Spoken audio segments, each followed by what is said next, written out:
Армагайдар. Кыскаша түшүнүк болсун, ал эсик алды. Козерог. Аны эсиктин үстүндө туратын. Bir шатыр есебінде. Мынандай түрмен жасадық.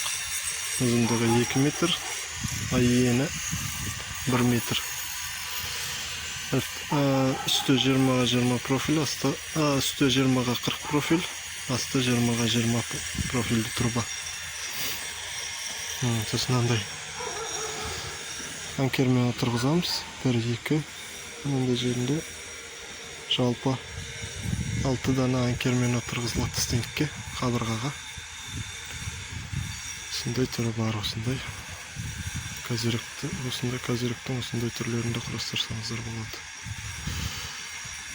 Және де қазір үстіне жабатын листі бөлек шығады, оны тағы көрсетемін. Мына жаңа козерогтың үстіне жабылатын лист, қалыңдығы 1 мм лист.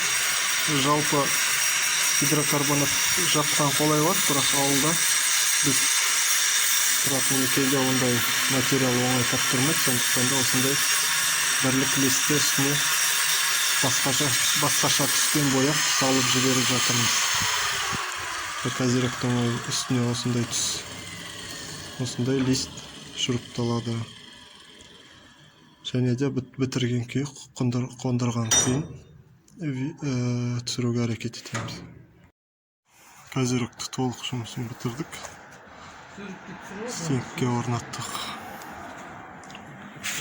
Айтып өткен, 6 анкермен ұстатып қойдық. Ешқандай әлсіз жер қалмады. Осынша козерог пайда болды.